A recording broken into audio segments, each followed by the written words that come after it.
Trời ơi, tao nói đã gì đâu. Wow, wow, wow, wow, wow. Này má thỏa mãn rồi ha má ha. Đây, soạn. Má là má làm, soạn đồ ra luôn. má làm cho đã cái nư của má. Tao tức cái bà Tám lắm. Bà có gì đâu bà nổ con.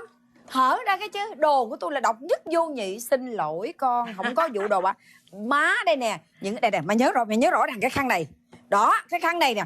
Bữa bà mở ra bà nói, trời ơi, tôi làm cái hàng này của tôi là không thể nào tìm được cái thứ gì đâu. Không dám đâu, không dám. Mua xuất sắc cái màu tím cũng đẹp nữa má. Đúng rồi, con coi nè. Đó, bây giờ không phải chỉ là một cái nha, một đống.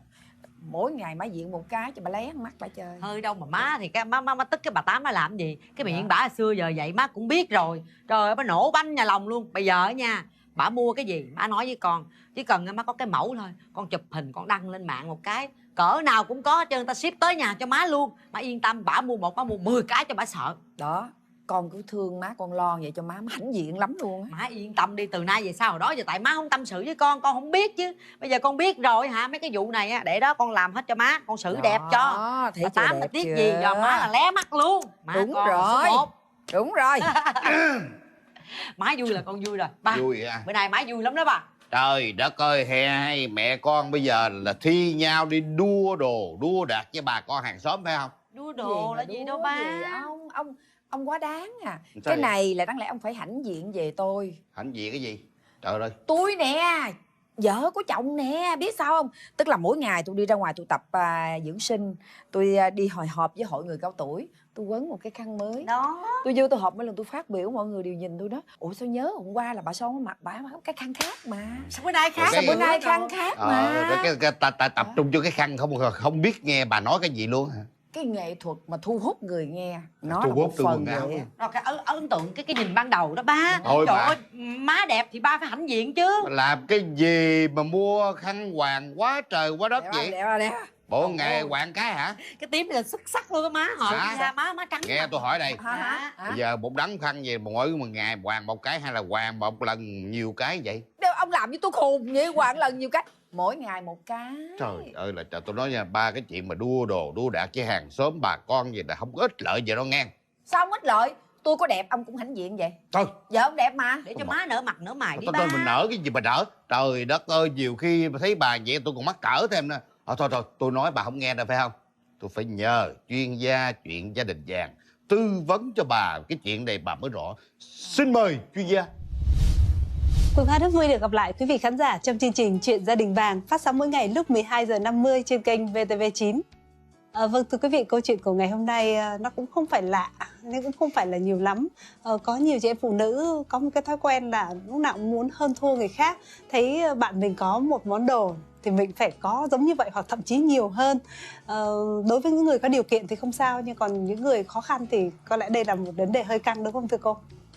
Quỳnh Hoa và các quý vị khán giả thân mến, thực ra thì cái chuyện này Quỳnh Hoa nói là nó cũng không xảy ra nhiều lắm, nhưng mà xem ra bây giờ hình như nó lại hơi nhiều đấy. Bởi vì người ta không phải là vấn đề là người ta đua nhau để đi mua một món đồ gì, mà cái quan trọng là người ta hơn nhau như thế nào.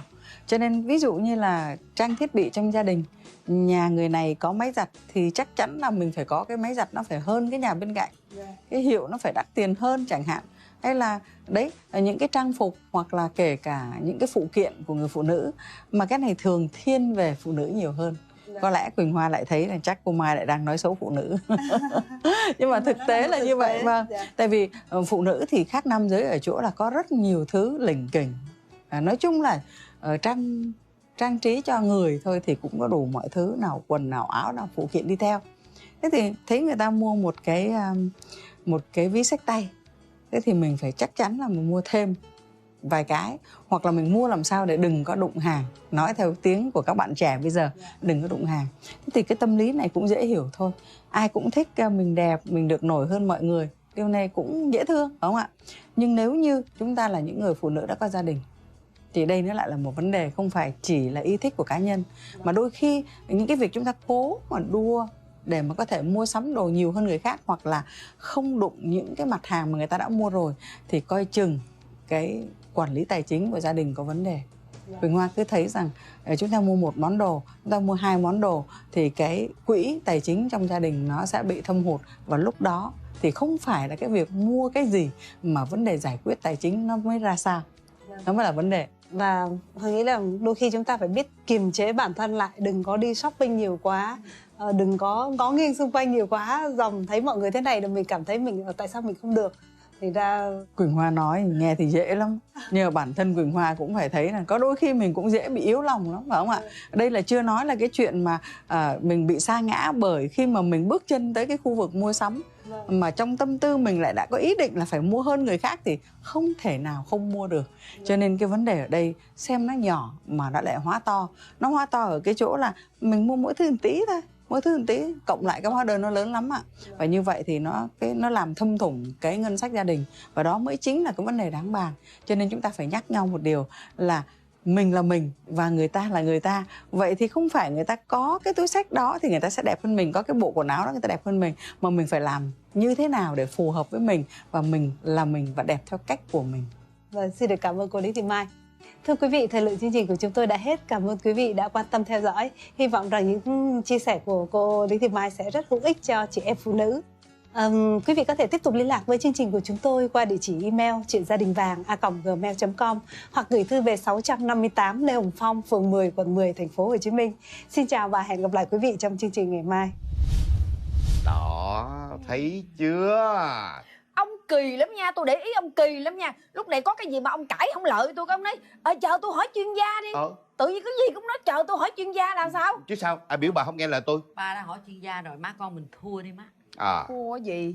Tôi vẫn ấm ức chứ. Thôi mà giờ đợt này lỡ mua rồi cứ để cho má diện cho hơn bà Tám đi ba. Thôi từ từ xài tới đi, mệt ghê lắm. Nói việc mà không chịu nghe. Nghe rồi. Nghe chưa? Nghe rồi. Để em trả bớt đi. Mua rồi đâu có trả được ba.